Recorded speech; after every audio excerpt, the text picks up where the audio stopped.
Então, nesta tarde, eu quero deixar aqui um versículo que se encontra no Evangelho, segundo escreveu o evangelista João. João, capítulo de número 17. Aqui foi uma oração que Jesus, ainda estando na terra, fez a Deus pela vida dos seus discípulos, para que Deus viesse dar graça, viesse dar força, ânimo e coragem para continuar esta batalha, esta lida que aqui na terra tem sido tão árdua, tão difícil, tão áspera, mas todavia Deus ele tem dado graça àqueles que acreditam ainda no seu nome e no seu poder. Pois bem, João capítulo 17, vamos ler o versículo número 15, que diz assim: Não peço que os tire do mundo, mas que os livre do mal. Repetindo, não peço que os tire do mundo, mas que os livre do mal. Para quem não me conhece, eu sou o presbítero Jorge Rodrigues de Oliveira. Somos conferencistas, temos pregado a palavra do Senhor no estado em que residimos, no estado do Ceará, e Deus tem abençoado o nosso ministério por onde temos passado. E Deus ele tem marcado o nosso ministério com curas, com libertações e outras coisas mais. Sabe por quê? Porque nós acreditamos que Deus ele é poderoso, que o Jesus da Bíblia ele é o mesmo, ele não mudou e jamais mudará. Antes, eu quero aqui apresentar alguns trabalhos que nós temos de estudo da Palavra de Deus, um estudo aqui sobre a escatologia bíblica, né? O tema é escatologia bíblica, a doutrina das últimas coisas. É excelente esse trabalho. Nós também temos aqui um assunto que nós abordamos acerca dos três fogos, e tem sido uma bênção para a glória de Deus. Temos aí outro trabalho sobre o criacionismo e outros, né?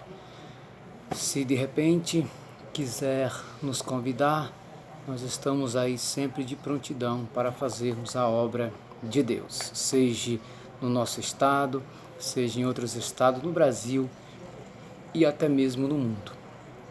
Como nesta tarde nós vamos aqui para uma rápida reflexão por causa do tempo, Jesus ele faz essa oração a Deus o Pai pela vida dos seus discípulos que estavam nesta terra, porque Jesus já estava prestes a subir novamente ao Pai, a ser assunto aos céus, e ele orava a Deus que Deus viesse ter misericórdia dos seus discípulos logo após a sua morte, a sua ressurreição e o seu retorno aos céus, né? Então Jesus pedia que o seu Pai viesse dar graça, que Deus viesse proteger, que Deus viesse ajudar. E interessante que a oração que Jesus faz é essa: eu te peço que não os tire do mundo, mas que os livre do mal. Tem muitas pessoas no nosso meio evangélico, cristão, que passam por apertos, passam por momentos difíceis e muitas vezes questionam a Deus por que está passando por aquilo, se Ele é tão fiel nos dízimos, nas ofertas, que jejuma, que ora, que prega, que adora, e por que é que vem esses tipos de males para sufocar a sua vida? Esse tipo de interrogação, ou esta oração que muitas vezes eles elevam a Deus, nós vemos isso lá em Lucas. Isso é a oração de fariseu. Se você é crente, se você é servo do Senhor, a Bíblia diz que nós somos sal e nós somos luz. Somos luz e também somos sal. O sal é para salgar, o sal é para dar gosto, o sal é para fazer a diferença. E a luz, a lâmpada, é para brilhar, é para clarear, é para resplandecer nas trevas. Então, se você é luz e o mundão que está à tua volta é treva, com certeza ele vai sentir o claro, o resplendor, essa luz brilhar, cintilar. E Então não se pergunte ou não interrogue a Deus por que você está passando por isso ou por aquilo. Se Deus está te provando, é porque Ele sabe que o melhor vai acontecer na sua vida, que coisas gloriosas vai chegar até você, até a sua casa.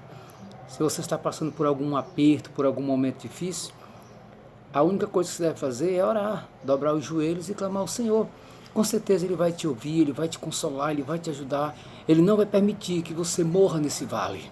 Pelo contrário, Ele te arranca do vale e Ele te coloca de pé para mostrar para o mundo, para mostrar para o teu adversário que Ele é Deus e que Ele está contigo nesta terra. Então, nunca desvaneça, nunca pare. Continue lutando, continue clamando, continue adorando e Deus vai te dar vitória. A Bíblia Sagrada ela traz um relato acerca do patriarca Jó, que era um homem íntegro, um homem justo, que sabia se desviar do mal, sabia driblar o mal. Quando ele percebia que algo que ali estava não era de Deus, ele ia para o outro lado, ele não queria se encontrar com o mal. E nós vimos o que lhe aconteceu, o que lhe sucedeu. Mas Jó, ele foi vitorioso. A Bíblia diz que o último estado de Jó foi muito melhor do que o primeiro.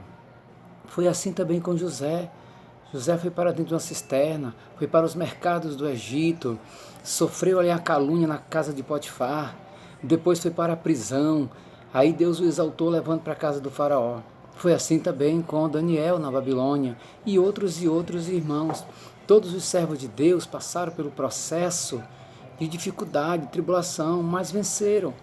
Então, cada um de nós que acreditamos, que professamos uma fé verdadeira em Deus, nós somos vencedores e campeão.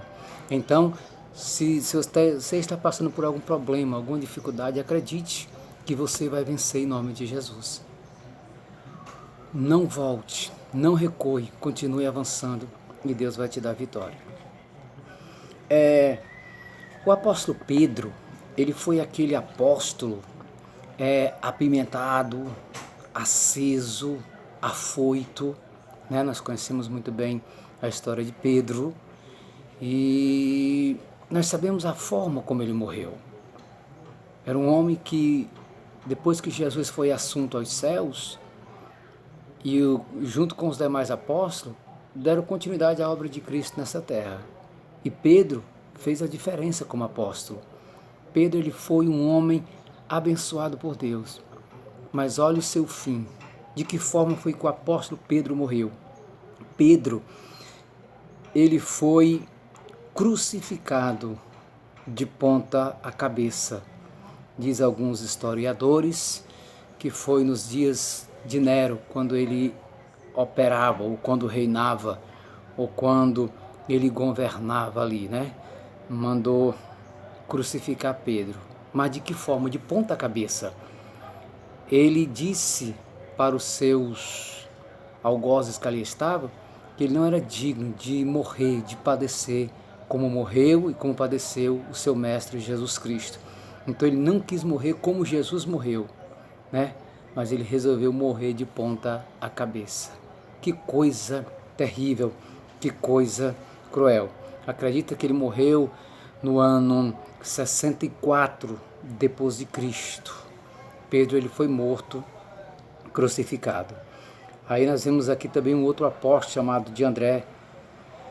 Foi para a terra dos canibais, que hoje são os países que compuseram a ex-União Soviética, região identificada por Sítia, por Eusébio de Cesareia. Também pregou na Ásia Menor, hoje é conhecida como a Turquia, e na Grécia, onde foi martirizado. Que coisa cruel, né? E André, ele também morreu crucificado no formato de X. E Pedro morreu de ponta cabeça. E Tomé, aquele que não cria, aquele que duvidou dos demais apóstolos e das mulheres que viram Jesus ressuscitado, ele disse: não creio, não acredito. Aí teve que Jesus se apresentar para Tomé e dizer assim: olha Tomé, eis aqui as marcas dos cravos, toca para que você possa tirar a prova. E ali ele tocou e Jesus disse para Tomé: Tomé, seja crente e não incrédulo. E nós sabemos também que Tomé ele foi morto. Foi provavelmente o mais ativo dos apóstolos ao leste da Síria. Uma tradição informa que ele pregou até a Índia. Os cristãos indianos chamados Martona, uma denominação muito antiga dentro do cristianismo, o reverencia como o fundador dela. Ele foi morto em Milapore, na Índia, por lanças de 4 soldados, conhecido como o que não cria ou incrédulo, né? Foi morto aqui pelas lanças de 4 soldados, ou seja, aquelas lanças o encravaram e ali ele morreu. Mas Deus foi com Tomé. Deus deu graça e hoje nós aguardamos o momento do arrebatamento. E diz a Bíblia que aqueles que morreram primeiro, os que morreram em Cristo, ressuscitarão primeiro.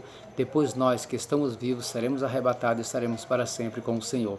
Nós esperamos um dia ver Tomé, ver Pedro, ver esses homens que padeceram.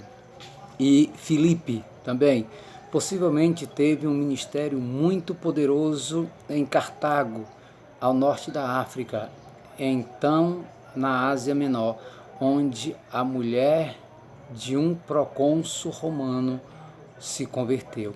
Provavelmente morreu crucificado, mas alguns afirmam que foi preso e torturado pelos procônsuls, né? Que coisa terrível. Um diz que ele ali foi crucificado e outros diz que ele foi torturado, mas não foi fácil a morte desses homens. Então, a Bíblia diz que no mundo nós vamos ter aflição, mas tem bom ânimo, disse Jesus, eu venci o mundo. Então acredite que se o teu mestre, se o teu Senhor venceu o mundo, você também pode vencer em nome de Jesus. E Mateus, o coletor de imposto e escritor de um dos evangelhos, ministrou na Pérsia, atual Irã, e na Etiópia. Um dos mais antigos comentários diz que ele não foi martirizado, enquanto outros dizem que ele foi apunhalado até morrer na Etiópia. Que coisa terrível, né? Morte cruel. Pessoas com o coração cheio de maldade fizeram isso com os apóstolos, com os discípulos de Jesus Cristo. E Tiago, também chamado de Tiago Menor, foi um dos primeiros discípulos de Jesus. Foi decapitado em 44 depois de Cristo, que Herodes mandou decapitar. Tiago, filho de Alfeu, também conhecido como Tiago Menor. Tem Tiago Maior e tem Tiago Menor. É um dos pelo menos 3 outros Tiago referidos no Novo Testamento. Existe algumas confusão sobre quem mais é este Tiago. É considerado como um, sendo que ministrou na Síria, foi apedrejado, né?